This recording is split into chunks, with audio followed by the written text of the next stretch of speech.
Package میں لے کے جاتے ہیں کہ جہاں سے ٹیکس کلیکٹ ہو، اس لیے یہ باتیں وہ نہیں ہیں. سارا ٹیکس جو ہے وہ آپ کو کلیکشن کر کے دیتا ہے، یہی صنعت کار طبقہ اور تاجر برادری کرتی ہے. اس لیے ان کی ڈیمانڈز کو اس آج کے بجٹ میں فلفل نہیں کیا گیا، اور اوپر سے کرونا ہے، اس کے لحاظ سے اور زیادہ ریلیف دینا چاہیے تھا. ہم کب کہتے ہیں جی آپ ہم سے ٹیکس نہ لیں، ہم کب کہتے ہیں جی ہم ٹیکس نہیں دینا چاہتے. بھئی آہستہ آہستہ جس طرح چل رہی ہے، آپ کی مارکیٹس کھلنی شروع ہو گئی ہیں، یورپ کھلنا شروع ہو گیا ہے، ہمارے پاس ایکسپورٹس آرڈر ہیں. اب کرنا کہ دو چیزیں ہیں جو ہماری ڈیمانڈ ہے، کہ ایک تو آپ جو امپورٹ آپ کی لسٹ ہے اس کو آپ ایگزامن کریں کہ وہ کون سی چیزیں ہیں. ابھی آپ نے اس میں بچوں کی خوراک کے نام پہ اور دوسری چیزوں کے نام پہ آپ نے امپورٹ کو فری بھی کیا ہے کہ جی آپ سپلیمنٹ جو ہیں وہ آپ منگوا سکتے ہیں. اب سپلیمنٹ کی آڑ میں کیا کیا آئے گا یہ کوئی پتہ نہیں چلتا. اور یہ اسی طرح ہے کہ جس طرح آپ اب اس بجٹ میں آپ کو چاہیے تھا کہ الیکٹریسٹی ریٹ جو ہیں وہ آپ کم کرتے، آپ گیس کے ریٹ کم کرتے، کیونکہ کاسٹ آف پروڈکشن اگر کم نہیں ہوگی ہم علاقے میں کبھی بھی کمپیٹیٹر نہیں رہے، نہ رہیں گے اور نہ ہوں گے.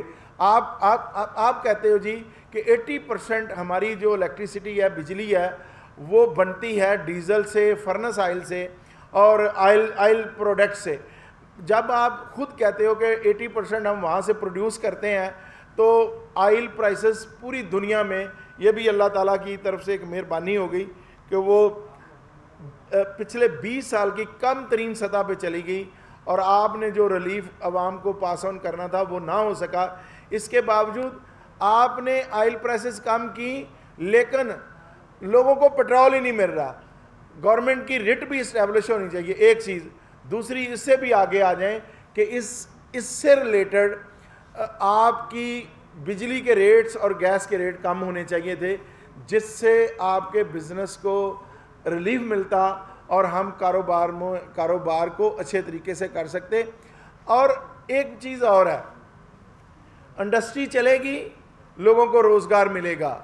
ان امپلائمنٹ کو اس دور میں، اس مشکل وقت میں روکنا جو ہے وہ بہت ضروری ہے. آپ انڈسٹری کو راؤنڈ دا کلاک چلائیں گے، آپ کے ایکسپورٹ آرڈر بھی بہار رہیں گے، آپ کی انڈسٹری بھی چلتے رہے گی اور لوگوں کو روزگار بھی ملتا رہے گا. ایک چیز پھر انہوں نے کی ہے، ہماری ڈیمانڈ ہے تمام چیمبرز کی کہ آپ یہ نان فائلر والا جو چیپٹر ہے اسے کلوز کریں، آپ رکھیں. ہماری ڈیمانڈ تھی کہ آپ صرف جو فائلر ہے وہ بزنس کرے گا، جو فائلر ہے وہ گاڑی لے گا، جو فائلر ہے وہ گھر لے گا، جو فائلر ہے وہ بجلی کا کنیکشن لے سکے گا کمرشل، جو فائلر ہے وہ گیس کا کنیکشن لے سکے گا. اب یہ کہاں پہ لکھا ہے؟ آپ نے ایک ونڈو خود کھولی ہوئی ہے کہ جی آپ 3% فردر ٹیکس دو، آپ جس طرح مرضی انجوائے کرو. مجھے اس منطق کی سمجھ نہیں آئی کہ آپ کس طرح چاہتے ہیں جی لوگ فائلر کی طرف آئیں. آپ نے جب انہیں کوشن دے دیا ہے کہ 3% آپ فردر ٹیکس دے کے آپ ہر کام کر سکتے ہو، تو پھر آپ کیوں رونا روتے ہیں کہ جی ہمیں آپ فائلر بھی چاہیے. بہرحال اس بجٹ سے جو ہمیں امیدیں تھیں اس طرح کی کہ ہمیں ریلیف ملے گا، ہم بہتری کی طرف جائیں گے، اور ہماری جو ڈیمانڈز تھی، جو ہم نے پروپوزلز بنا کے بھیجی ہیں، ان پہ اس طرح عمل نہیں ہوا. اچھا بلال بھائی صاحب، یہ بتا دیجیے گا کہ شناختی کارڈ کی بات کر رہے تھے سکندر صاحب کے، شناختی کارڈ کی شرط جو ہم چاہ رہے تھے اس کو تعزیت کے لیے ختم کیا جائے، لیکن اس کو ختم نہیں کیا گیا. اس پہ جو خریداری تھی وہ 50,000 روپے کی لمٹ تھی، اس لمٹ کو بڑھا کے 1 لاکھ روپے کر دیا گیا ہے. تو اس پر کیا کہیں گے؟ اگر یہ تمام آپ کی ڈیمانڈ نہیں مانی گئی، چلے اس ڈیمانڈ میں سے ایک ڈیمانڈ کو ایٹ لیسٹ تھوڑا بہت تو مانا گیا، کیا کہیں گے سر؟ دیکھیں آئی ڈی کارڈ کی ایک ایسی شرط تھی جو کہ یہاں کی ہر ایسوسیشن، ہر تاجر کی وہ ڈیمانڈ تھی. وہ یہی کہہ رہا تھا کہ ہر صورت میں اس کو ختم کیا جائے، لیکن انہوں نے پہلے ان کو یہ کہا تھا کہ یہ ختم ہو جائے گی، لیکن نہیں ہوئی. لیکن ان کو پھر بھی تھوڑی حد تک بہتری اس میں ہم کہہ سکتے ہیں کہ 50,000 سے لاکھ تک کیا گیا ہے. چلیں شاید تاجر اس سے تھوڑا سا خوش ہو سکے کہ ان کے لیے کوئی بہتری آ سکے اس کے اندر. تو ایکسپورٹ کے حوالے سے کوئی بات نہیں کی گئی، اس پہ بتا دیجیے گا. اور یہ ریفنڈس کے حوالے سے ہم امید کر رہے تھے کہ حکومت ڈی این پی ایل یا ریفنڈس کے اوپر ریفنڈ کے اوپر جیسے ہم عادل صاحب نے آلریڈی اس کو بریف کیا ہے کہ وہ مارچ تک کے جو سارے اپنے ریفنڈز ہیں ڈی ٹی ایل اور یہ 100 ارب روپے اور ان کی مختصر کیا تھا اس کے اوپر وہ پے کر چکے ہوئے ہیں. اور امید کرتے ہیں کہ جو باقی بھی ریفنڈ ہے انکم ٹیکس کو کافی دیر سے پینڈنگ ہے اس کے اوپر بھی توجہ دیں گے اور اس کو بھی as early as possible release کریں گے. اچھا پوسٹ بجٹ ریکمنڈیشن کے حوالے سے کوئی ریکمنڈیشن دینا چاہیں گے آپ کہ یہ اس میں مزید ایڈ آن ہونا چاہیے؟ دیکھیں جی جس طرح ہم نے پہلے آلریڈی بجٹ پروپوزل بھیجی گئی ہے ان کو، جس میں ہمارے پریزیڈنٹ صاحب نے پہلے بات بتائی ہے آپ سب کو کہ وہ جو پروپوزلز ہیں وہ اس میں سے کچھ حصے بھی کنسیڈر کر لیتے تو میرا خیال ہے کہ ہمارے تاجر بہت زیادہ ہیپی ہو جاتے. بہرحال اب یہی ہے کہ جو انہوں نے کیا ہے اللہ سے امید کرتے ہیں کہ اللہ بہتر کرے اور آنے والے دنوں میں تاجروں کے لیے مزید آسانیاں پیدا ہو سکے.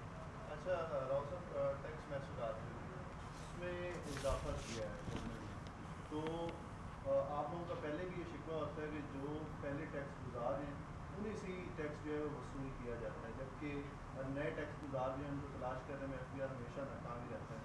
اب جو اس میں اضافہ کیا گیا ہے کیا سمجھتے ہیں کہ آپ لوگوں سے ہی وہ ٹیکس وصول کیا جائے گا یا کوئی نئے ٹیکس گزار تلاش کرنے میں اختیار وصول کرے گا؟ نہیں، یہی تو میں نے پہلے بھی بات کی ہے کہ آپ جب 3% فردر ٹیکس جو ہے وہ جو آپ نے ونڈو کھولی ہوئی ہے اس کی وجہ سے لوگ فائلر نہیں بنتے.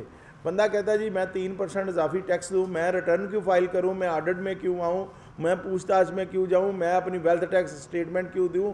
یہ سارا کچھ بھائی یہ سارا میں سمجھتا ہوں کہ یہ ان جسٹس ہے، یہ ہے ہی نہیں. اسی لیے لوگ اچھا دیکھا دیکھی پھر وہ ٹیکس سسٹم میں بھی نہیں لوگ، میں اسے ٹیکس نیٹ بھی نہیں کہتا، ٹیکس سسٹم ہے. دیکھیں ہم وہ لوگ ہیں، چیمبر کا ایک ایک فرد ایک ایک جو اس کا ممبر ہے وہ ٹیکس گزار ہوتا ہے، اس لیے ہماری بات جو ہے وہ ٹیکس گزاروں کی ہے.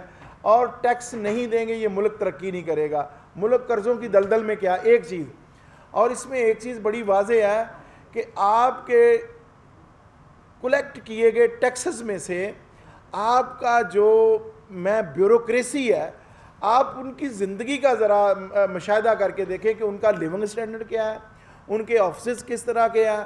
آپ کا جو پیسہ ترقیاتی کاموں پہ لگنا چاہیے وہ ان کے ٹھاٹ باٹ پہ خرچ ہو جاتا ہے. تو یہ بھی ہے کہ آپ پرائم منسٹر صاحب نے اگر اپنے پرائم منسٹر ہاؤس کا خرچہ کم کیا بڑی اچھی بات ہے، لیکن اس کو تھرو کرتے کرتے نیچے تک لے کے آئیں. اب آپ ایک آفس کا خرچہ کم کر لیں اور 950 ارب روپے کی، یہ میں فگر سے بات کر رہا ہوں، آپ نے یہ تمام ٹوٹل جو بجٹ ہے اس میں اخراجات میں اضافہ کیا گیا ہے مختلف ہیڈز میں، یہ یہیں سے نکلے گا. یہ اب اس کے بعد آپ نے دیکھنا ہے کہ اب ہم اسے کہیں کہ جی بہت اچھا ہو گیا ہے، کبھی نہیں اچھا ہوا نا. ہماری جو ڈیمانڈس تھی وہ مانی نہیں گئی. صنعت کاروں کی ڈیمانڈ تھی سب سے بڑی کہ جی آپ ہمیں زیرو ریٹ کر دیں، نہیں مانی. ہم نے کہا اس کو آئی ڈی کارڈ کی شرط کو ختم کر دو، نہیں مانے. ہم کہتے ہیں کہ پاکستان میں جو بزنس کرنا چاہے، جو شٹر کھولنا چاہے، جو انڈسٹری لگانا چاہے، تب تک نہ اسے کھولنے دے جب تک وہ این ٹی این نہ لے، جب تک وہ اپنی ریٹرن فائل نہ کرے. ہم تو آپ کے ساتھ ہی ہیں، ہم تو ملک کے ساتھ ہیں. ہم کہتے ہیں یہ کیوں کرنے دیتے ہیں کام. تقریباً یہاں پہ لاکھوں کی تعداد میں آپ کے پاس اپنا وابڈا کے کمرشل میٹرز ہیں، کتنے لوگ ٹیکس دیتے ہیں، کیوں نہیں ان سے لیتے. ہم ڈیمانڈ کرتے ہیں ان کو ڈسکنیکٹ کریں. اگر کوئی نئی بندہ آپ کو ریٹرن فائل کرتا کیوں نہیں کرتے. یہ خود انہوں کا یہی بات ہے. اگر ایف بی آر، اگر یہ تمام محکمہ جات ان لوگوں کے پیچھے پڑیں جو ٹیکس نہیں دیتے. یہاں ہوتا یہ ہے کہ جو ٹیکس گزار ہیں آلریڈی انہی پہ بوجھ لاتا جاتا ہے. اسی لیے پھر ہم سب لوگ چیختے بھی ہیں اور جائز بات ہے. ہمارا پروٹیسٹ، ہماری بات ہمیشہ جائز ہوتی ہے. جناب صاحب آپ کے کتاب میں بڑی مایوسی نظر آئی ہے بجٹ کے حوالے سے، تو یہ سمجھا جائے کہ ایف سی سی آئی بہت بڑا اسٹیک ہولڈر ہے اور ہماری تفریح کا ترجمان بھی ہے، اور اس کو بجٹ آپ کی طرف سے مسترد سمجھا جائے یا کوئی پازیٹیو جسٹر ہیں اس میں؟ دیکھو شاہ صاحب اچھی چیزیں بھی ہیں، لیکن مین بات کیا ہے؟ مین بات ہے ہماری ڈیمانڈز کی، وہ نہیں پوری کی گئی. میں تو ان پہ فوکس کرتا ہوں. ٹوٹل ہم بجٹ کو ریجیکٹ نہیں کر رہے، لیکن جو ہماری ڈیمانڈز تھی چونکہ وہ پوری نہیں ہوئی. میں ترجمان ہوں صنعت کاروں کا، میں ترجمان ہوں اپنی تاجر برادری کا. میں تو ان کے حوالے سے بات کروں گا کہ کیا آئل پرائسز کم نہیں ہوئی، کیا اس کے ریلیٹڈ جو آپ کی بجلی کے ریٹس ہیں وہ کم نہیں ہونے چاہیے، گیس کے ریٹ کم نہیں ہونے چاہیے. اور دوسرا جو ہماری ڈیمانڈز ہیں آئی ڈی کارڈ کی شرط ختم نہیں ہونی چاہیے. میں کہتا ہوں جی آپ ریٹرن فائل کروائیں. آپ نان فائلر کو ختم کریں، یہ کیوں نہیں ختم کرتے؟ ہم تو ٹیکس کلیکشن کے حق میں ہیں، چونکہ ہم سب نمائندے یہاں جتنے لوگ بیٹھے ہیں اور ایک ایک ممبر، یہاں سے 6612 ممبر ہیں فیصل آباد چیمبر کے، ایک ایک بندہ ٹیکس گزار ہے، تمام چیمبرز کے لوگ ہیں. تو اس لیے ہماری ڈیمانڈ ہے کہ ٹیکس براڈننگ کریں، ٹیکس کلیکشن کو بڑھائیں، اس میں زیادہ سے زیادہ لوگوں کو شامل کریں تاکہ آلریڈی جو ٹیکس پیئر ہیں ان پہ بوجھ کم ہو سکے.